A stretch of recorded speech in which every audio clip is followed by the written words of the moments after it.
种下了自由的种子，让它改变每一寸土地，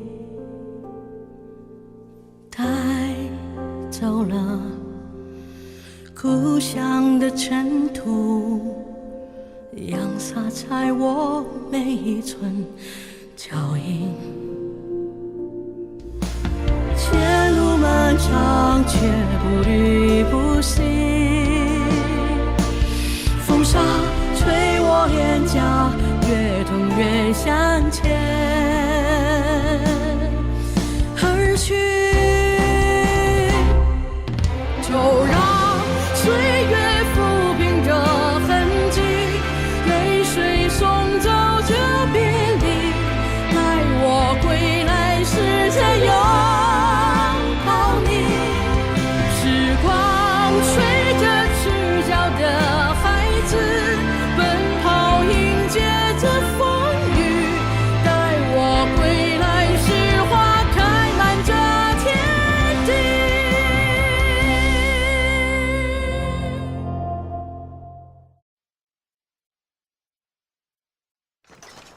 立正。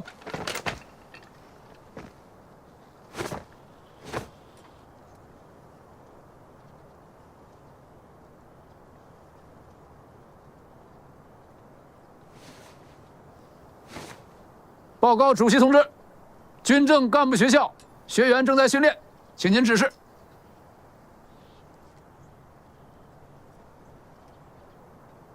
报告主席同志，军政干部学校学员正在训练，请您指示。老刘，你这是唱的哪出啊？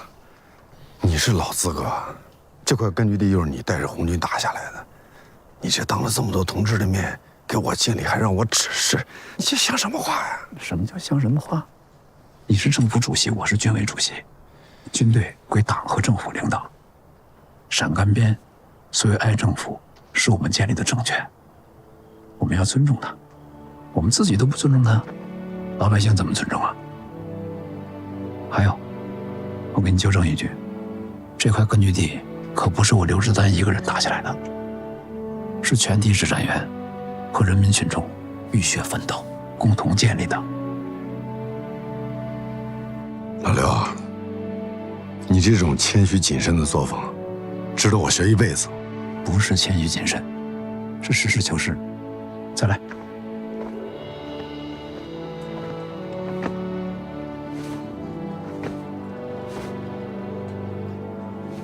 报告主席同志，军政干部学校学员正在训练，请您指示。稍息，立正，稍息。好，同志们，继续训练吧。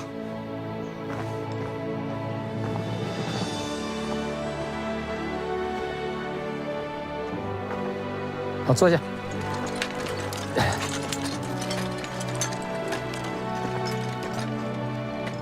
坐下。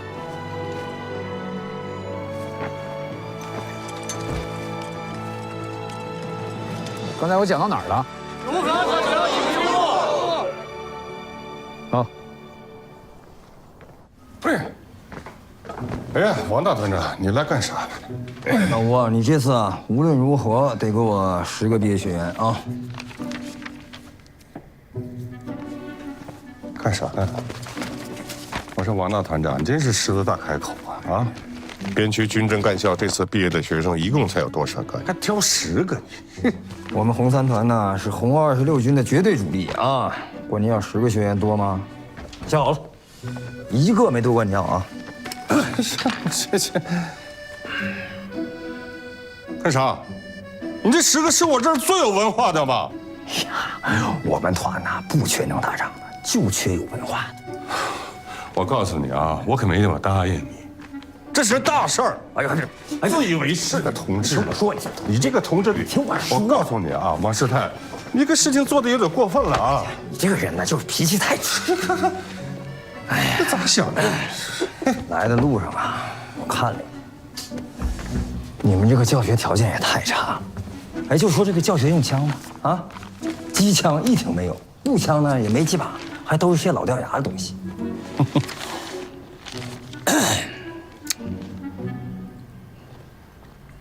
我们呢，刚打了一场大胜仗，缴获了敌人不少家伙事儿。哦，这样，只要你把这10个人给我，我给你拿20支汉阳造过来，支援你们军政干校办学，怎么样？挺大方啊。但是，别说用不着的，你就说你想不想要吧。哎呀，王大团长，说心里话，我是真挺眼馋。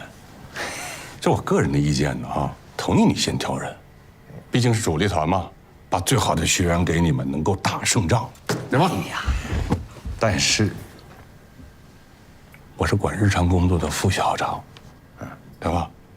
你挑的这些学员，最后能不能顺利的到红三团，那得过老刘跟仲勋同志这一关，对吧？你看看，这不明白吗？那我啊，把心放肚子里头。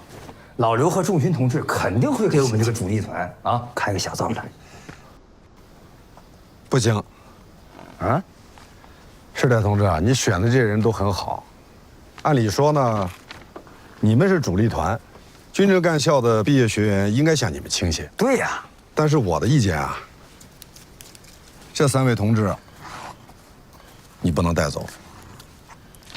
你们再另外挑3个人吧。秦木兰，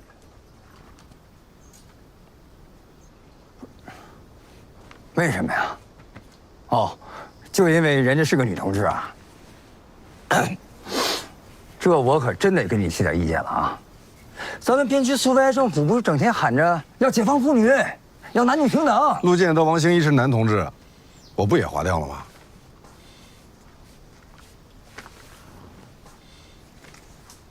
不是，那你到底为什么把这3个人给我划掉啊？红军需要有文化的干部，边区教育更需要有文化的干部。在南梁，现在1所学校都没有，群众几乎是个个目不识丁。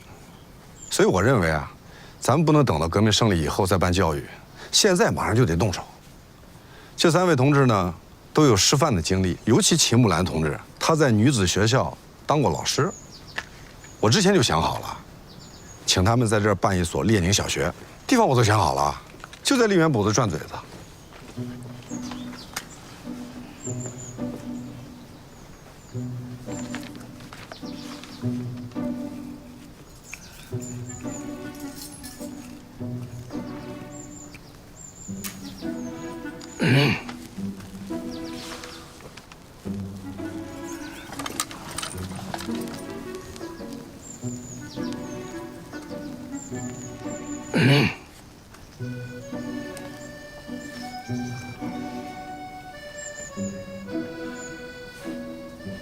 你看老刘也没用，这个事情就这么定了。对，你看我也没有用。我非常同意仲勋同志的意见。世泰同志，革命不是1天2天的事情。如果不兴办教育，那我们的根据地就没有未来。我跟仲勋同志唯一不同的意见是，我觉得孟庆福也应该留下。啊，仲勋，你再看看还有谁需要留下？好，不，就这样挺好的，就这样啊。那个，我回头到你那去啊，老伯。我还想再好好看看呢。我。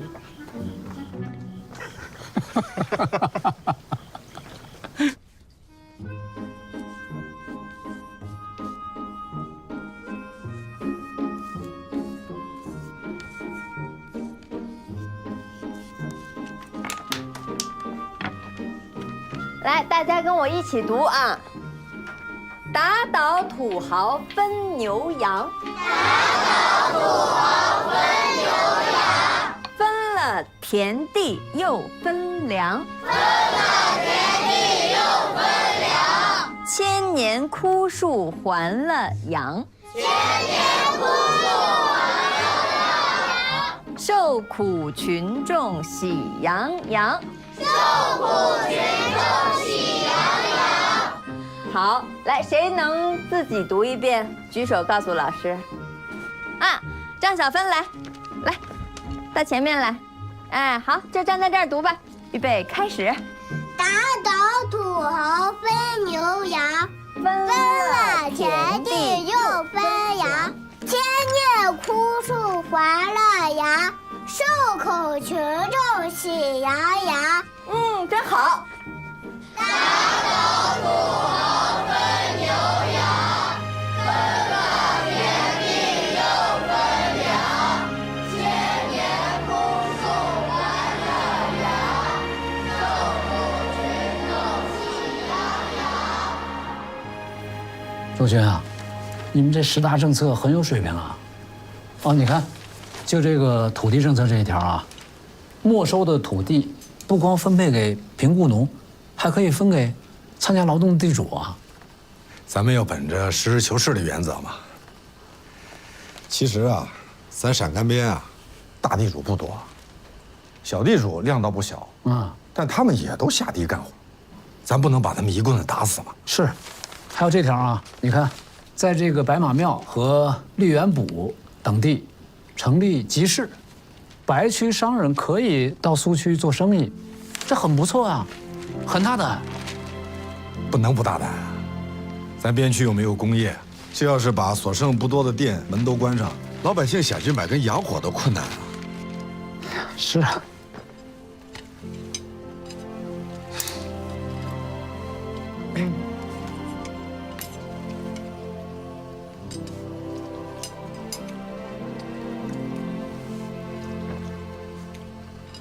会好的。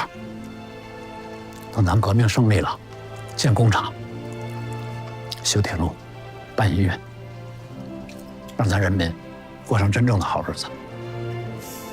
对，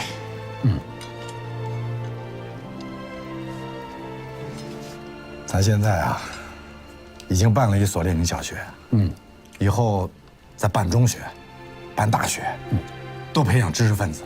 是，以后让咱们老百姓天天都能吃上白面馍。咱还得让老百姓啊，天天吃饺子。吃饺子？什么馅儿的？素馅儿还是肉馅儿的？当然是肉馅儿的。肉馅儿的。每天吃肉馅儿的饺子。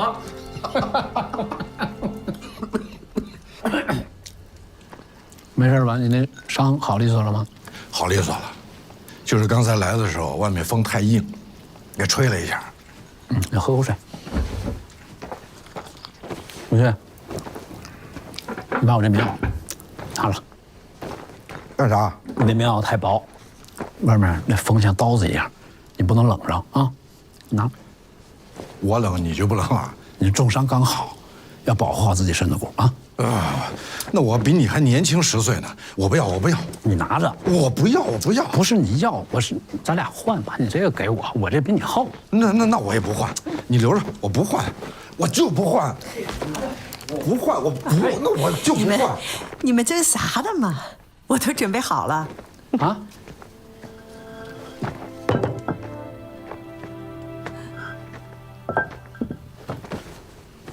周迅，来，嫂子给你做了件新的，脱下来，试试，试试大小，试试，来，来，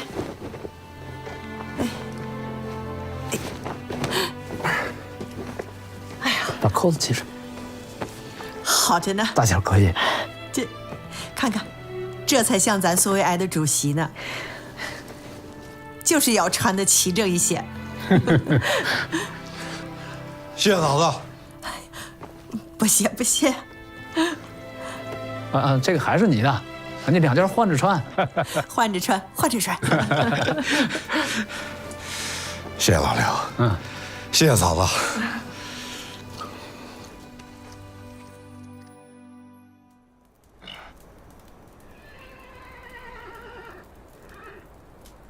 老刘，中央苏区第5次反围剿失利了。中央红军撤离了根据地以后，现在队伍在哪儿都不知道。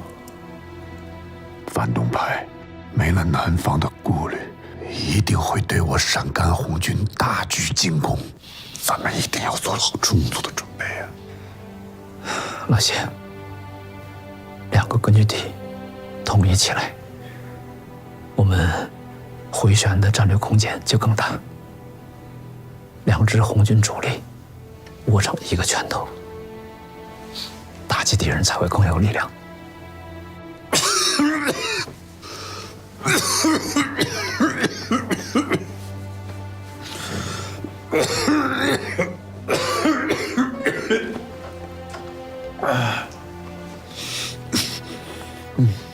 答，喝药。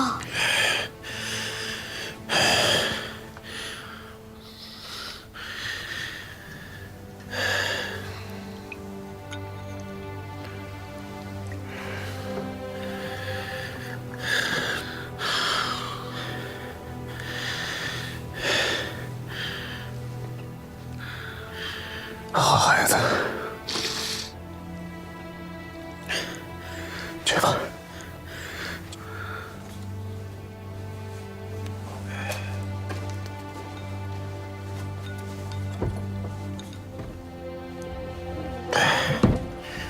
老刘，我不行了，今后的担子就由你来挑了。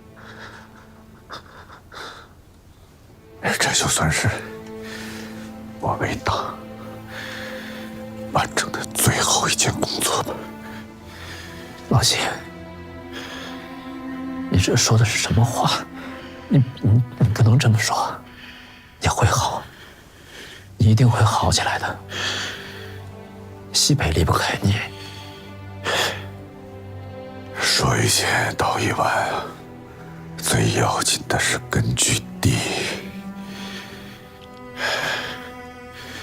我们东葫芦闹了这么多年了，没有根据地的时候，被这反动派撵的是东躲西藏，直到建立起来陕甘边根据地和陕北根据地，我们才算是有了家，队伍才是一步一步的壮大起来。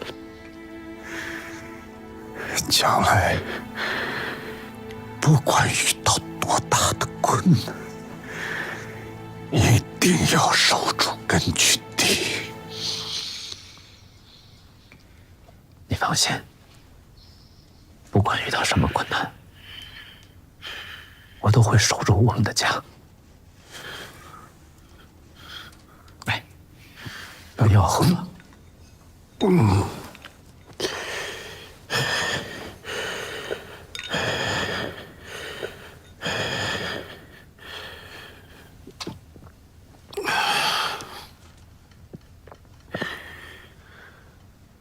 妈呀，我很想再闻闻火药的味道。我很久没有上战场了。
1935年2月21日，陕甘革命根据地和陕甘红军的主要缔造者之一谢子长，在陕西省安定县灯盏湾逝世，年仅38岁。1942年5月，陕甘宁边区政府将安定县更名为子长县。毛泽东为谢子长题词：“民族英雄，虽死犹生。”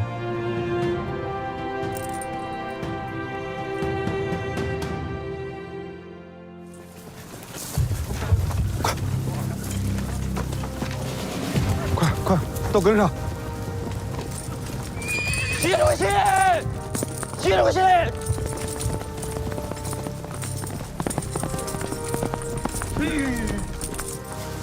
习主席，淮军的骑兵已经追上来了，有多少人？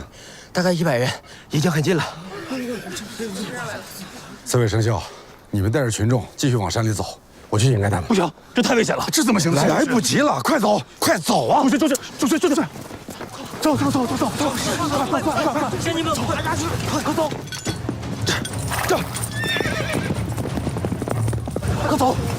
走了，快，我跟上，跟上！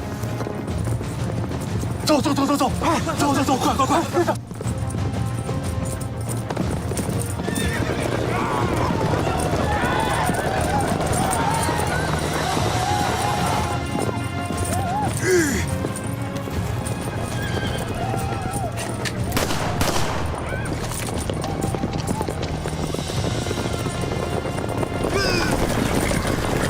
兄弟们，抓住习仲勋，整大洋2千！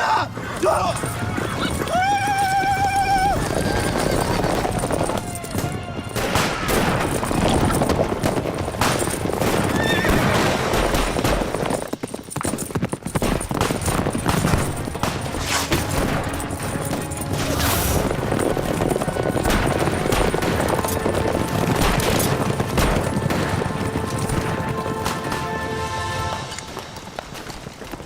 报告老刘，前面围剿的是马家军的骑兵，到哪儿来？他们正在追击习仲勋，朝咱们这来了。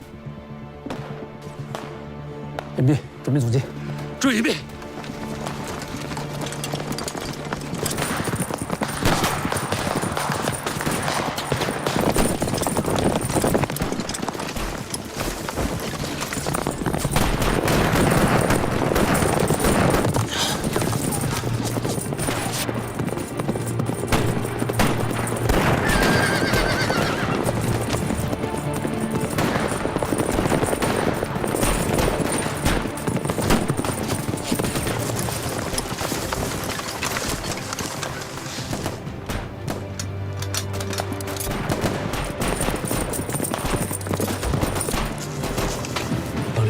要不要再等敌人全部进入包围圈？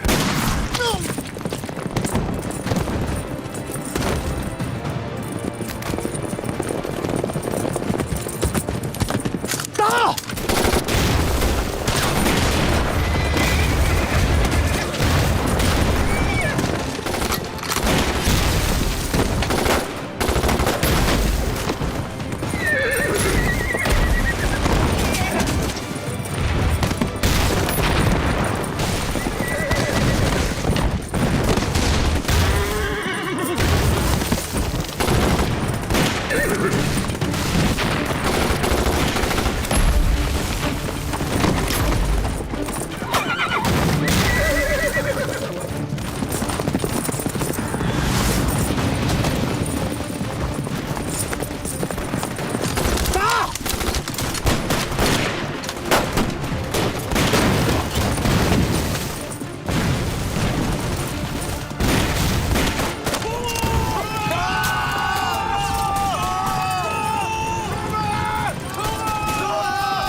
仲勋，上哪儿了？上哪儿了？没事，没挨上子弹，就是脚脖子磨坏了。我看看，别动，拿伤药。不用，不用，药金贵，给重伤也用。敌人怎么样了？哎呀，人都逃散了。军人都转移了吗？都转移了，全转移到山上去了。哎呀，仲勋呐，你知道老刘他有多关心你吗？好家伙，那敌人还没进入包围圈呢，他就先开枪。老刘，你不该开枪，应该等他们再进来一点，这样可以消灭更多敌人嘛。多少敌人的命，也比不上你的命啊！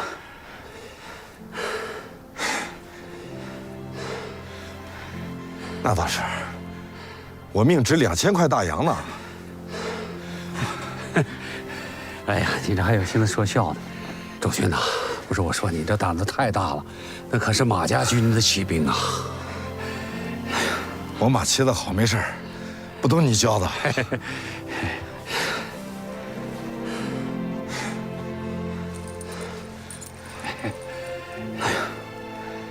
那好一匹飞身救主的白龙马。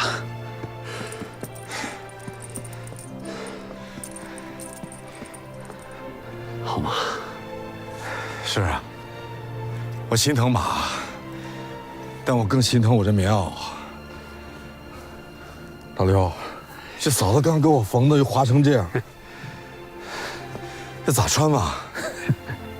没事，只要你还有命在，棉袄总会有的啊！来，哎呀妈！哎呦，拿担架。没事没事，你让嫂子再给我缝件新棉袄，我就好了。你嫂子那儿可能真没棉袄了，我答应你，让她给你补好，行不行？答应你肯定补好啊！咱走。担架，快点！来，慢点。来，哎呀，抱住。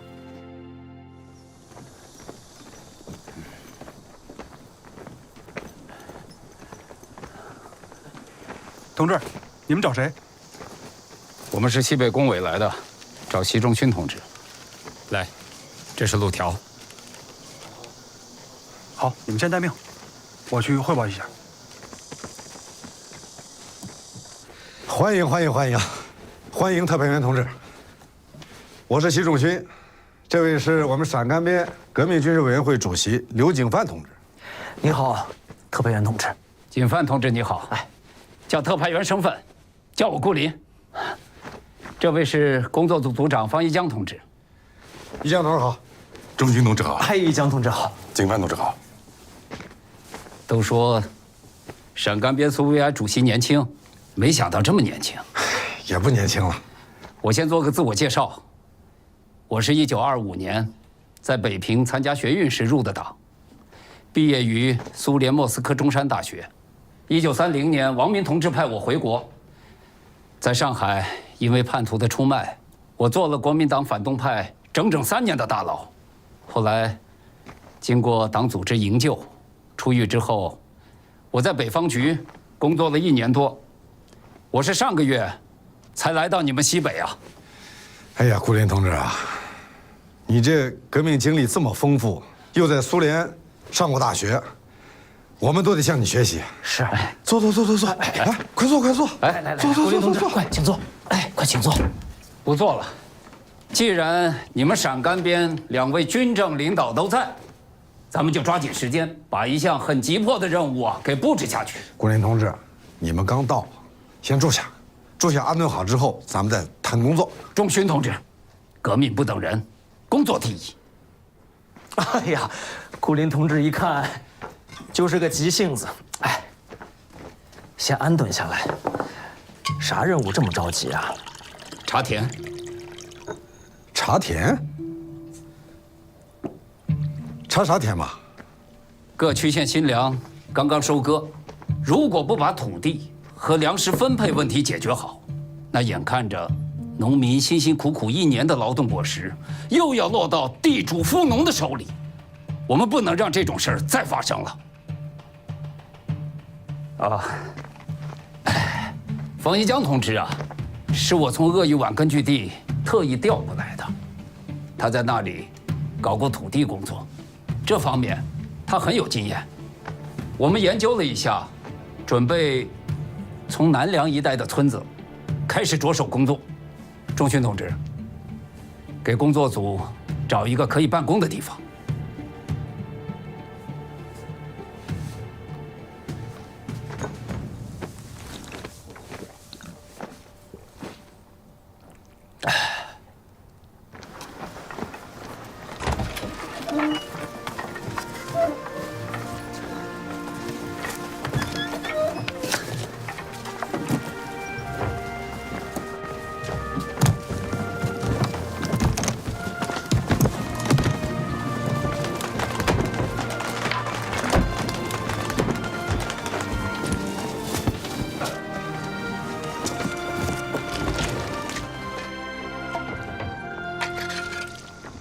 顾林同志，根据我过去在鄂豫皖的工作经验，土地是地主富农的命根子，想要从他们手里把土地分到贫雇农手中，不能光动嘴皮子，得动枪杆子。剥削阶级从来都不会心甘情愿地放弃自己手里的剥削工具。不剥夺他们的剥削工具，怎么改变广大农村人剥削人的生产关系啊？不改变人剥削人的生产关系，怎么解放生产力？黄一江同志，该动什么就动什么，不要有顾虑。我问刘景范要1个连，结果他才给了我半个警卫班，这让我怎么开展工作嘛？这么重要的工作，他为什么这么消极的对待呢？我觉得不只是消极的问题，是抵触。为什么抵触啊？你别忘了，刘景范是刘志丹的弟弟啊，他们刘家本来就是地主。别看他们哥俩，革命10几年了，这阶级本质一点儿都没改变。刘景范不给兵，我们就动员群众，自己武装起来，开展运动。好，我这就去。你土匪！你是土匪吗？你咋？快点，快点，快点！队长，这下能有这么多粮食，一看就是地主老财。土匪！你怎么了？队长，快瞧你打！快去看你打去！打！干啥？干啥呀？都散了。工作团说了，地主家的粮可以拿，分给这些没有粮的群众们，怎么了？你对了，谁是地主？啊？你不是地主，哪儿来这么多粮？这粮食都是俺辛辛苦苦劳动打下的粮。你少给我来！你扣粮！我告诉你们，我说你们是地主，你们就是地主。走！粮，那不是地主，那不是粮，那不是地主啊！不能打！这粮，土匪，不能！娘啊！哎呀！抓他吧！土匪！这发疯病吗？那凭什么找我们，还找不着粮食？啊！粮食！去！走！我打死你个反革命！三王！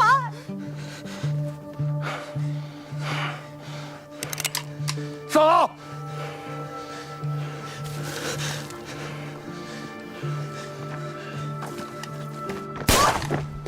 三王！快来！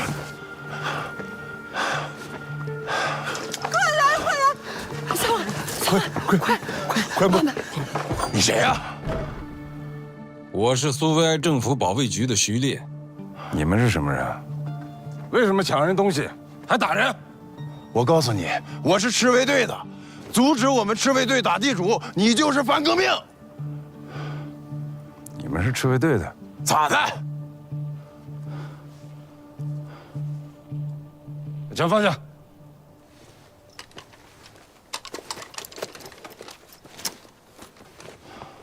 放下！这家人的情况我了解，他们是赵金人。白狗子在那边杀人放火，他们就跟着红军来到了南梁。他们不是地主，你们不要乱整。这就是你们搞的插田运动，分富农的地，没收中农的粮，就把贫农也当成地主豪绅斗。你们再这样搞下去，群众们会寒心的。习仲勋同志，你现在的这些话，是代表苏区政府吗？我是边区政府主席，我对我说的每一句话负责。那个李老栓，他家的情况没有人比我更清楚。他们是民国18年年仅的时候，从关中逃到赵金的灾民，在赵金这么多年，他真心拥护共产党，掩护过伤员，把大儿子送去参加红军，二儿子参加了游击队，全都为革命牺牲了。像他这样的革命烈士家属，你们把他当地主对待，你们这是在陷害革命。同意中勋主席的意见。二位主席，请注意你们的言辞。你们这是典型的右倾取消主义，怪不得说你们陕甘党内有右倾取消主义和机会主义的思想在蔓延。我今天果然是领教了。我要正告你们，你们现在这样的思想很可怕。你们这是在帮国民党反动派的忙。顾林同志，共产党人要实事求是，对就是对，错就是错，请你不要乱扣帽子。好，咱们就讲实事求是。中勋同志，这件事情我们已经调查清楚了。这个李老栓有几十亩地，几十亩地，同志们，这难道还不能算是地主吗？你查清楚了吗？那我问你，他家那10-20亩地从哪儿来的？你知道吗？那是他们下了死力气，从荒山野岭上开垦出来的坡地，坡地蓄不下水，他们全家跑到10里外的川河里拉水上山才种出来的庄稼。这样的地，他们不去种，就永远只会这么荒着。人家把地开垦出来，发展了生产，打出来的粮食交给政府，这样的行为我们应该鼓励才对。你们倒好，把人打成了地主，还抢人家辛辛苦苦种出来的粮食，这往后谁还敢下力气开荒种地？够了！你们这是立场问题。我建议马上停止这种闹剧式的查田运动，撤销方一江职务。坚决同意，停止查田，撤销方一江的职务。二位主席，恕我直言，你们这是犯了严重的右倾机会主义。我要向西北工委，还有北方局反映你们的问题。好，那就请你认认真真、如实的反映。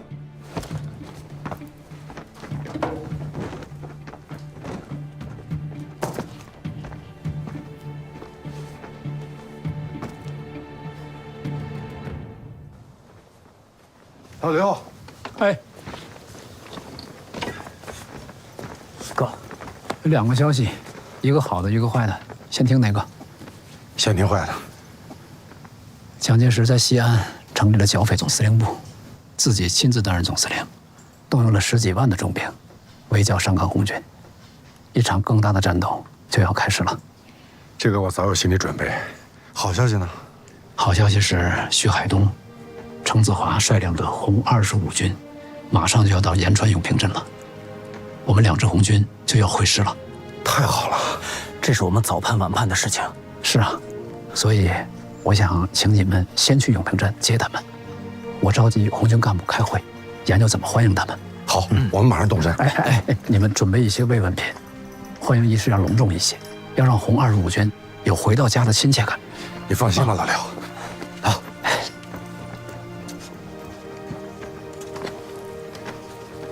哎，老刘，哎，我还有个事儿。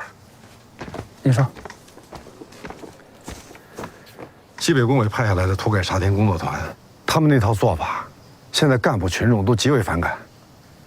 我担心再这么搞下去，哥，主要是担心群众的心散了。我有觉察，特委要开会研究。错误的，该抵制的坚决抵制，该纠偏的纠偏，做错的撤职，不要手软。可是仲勋，眼下最重要的是团结，壮大我们的力量，让更多的群众来参军。只有我们力量更强大了，才能更好地保护我们的苏区。明白了。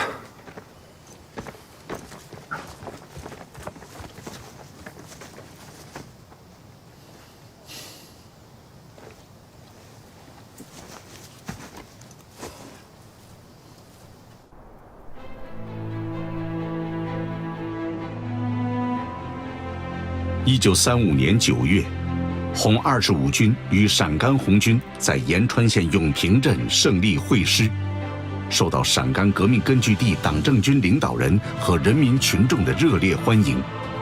红25军与红26军、红27军组建了中国工农红军第15军团。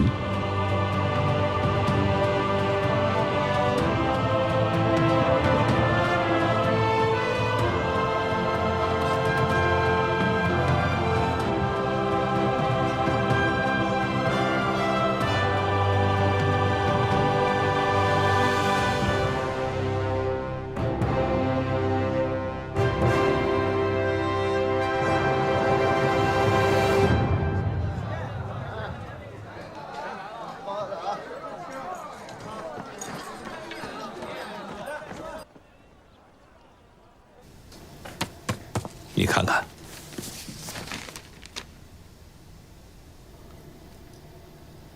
头副同志，你是陕西神木人，又当过陕西省委的秘书长，你给我们介绍介绍陕甘红军的情况。主席，我在陕西工作的时候，只有1-2块小根据地，而且规模不大，地域狭小，甚至容不下红军的一个主力团，最多的时候，山上也就几百人强。现在发展成什么样，我就不清楚了。好，来坐，跟我们谈谈刘志丹。刘志丹同志是黄埔4期生，北伐的时候，党派他到马鸿逵部去工作。志丹同志把那支军阀的队伍改造成了一支劲旅，打了不少胜仗。他还是渭华起义的主要负责人。后来起义失败了，他就不断的拉队伍、搞武装，一次次的失败，又一次次的从头再来。志丹同志在西北群众中享有很高的威望。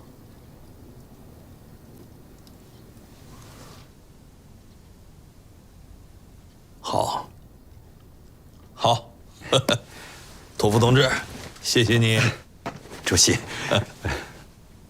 好，去吧。哎。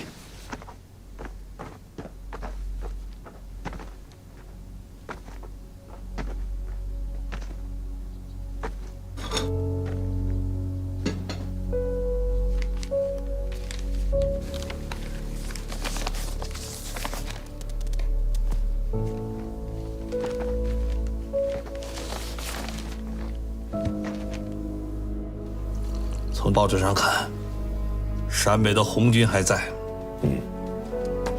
这陕北的根据地还在啊。